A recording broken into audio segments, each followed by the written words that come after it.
So, standing here with President Lincoln. Wore my shirt for him today. Unbelievable. So, Mr. Lincoln, I got a couple questions for you, if Yes, you don't what? mind. Not at all. When you passed the Emancipation Proclamation, Yes. why did you only limit it to the states in rebellion at first? Well, yeah. Gonna have to stop Mr. Lincoln there for a minute. He was a great sport about this. Well, anyway, shout out to Mr. Lincoln, this Mr. Lincoln. But the real Mr. Lincoln, when he wrote passed the Emancipation Proclamation on January 1st, 1863, it was limited in many ways. It only applied to the states that had already seceded from the Union. The actual wording was that all persons held as slaves within the rebellious states are and henceforward shall be free. So we're taught in school just, that Lincoln's a great emancipator, and in fact he was just trying to further disrupt the South to further the war movement. Well, at first, because if I were to free the slaves in the North, they wouldn't have liked that at all. I needed the North, of course, right? Mm-hmm. So yeah, that would be suicide to free the slaves in the North. I couldn't free the slaves in the border states, because if I would have done that, they would have probably got upset and they would have gone south. Couldn't afford to do that. Sure. Either.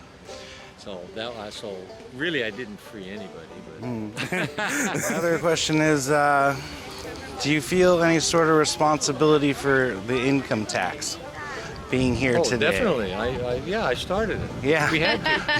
We had to. I mean, there was income taxes before. I think even George Washington had some slight of an income tax system back then.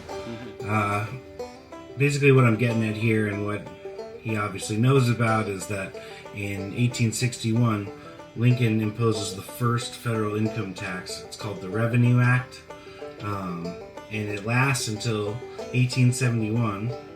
That's after the war, and they repealed it in 1871, and in 1909 they passed the 16th Amendment, which is set in place today, which basically says that Congress has the power to collect taxes on income from whatever source they want.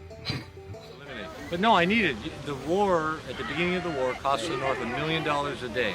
Yeah. A day, $1 million a day. Towards the end of the war, it was like $3 million a day.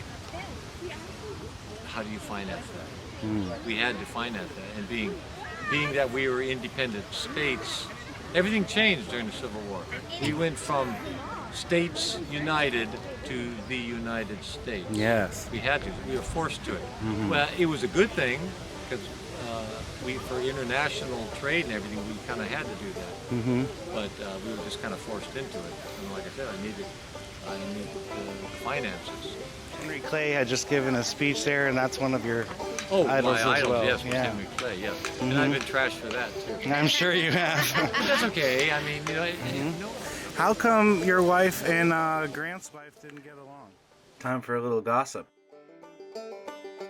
my wife was very jealous. Okay. She's very persnickety. She really didn't get along. Sadly, she didn't really get along with a lot of people. Keckley, her seamstress, was about one of her most closest friends, and that was the black woman that did her dresses in Washington. But I think that was a lot of it. She just kind of overreacted to all kinds of things, and she just did it too many times in front of Julia, and Julie was real embarrassed. So she said, I'm done with that married chick.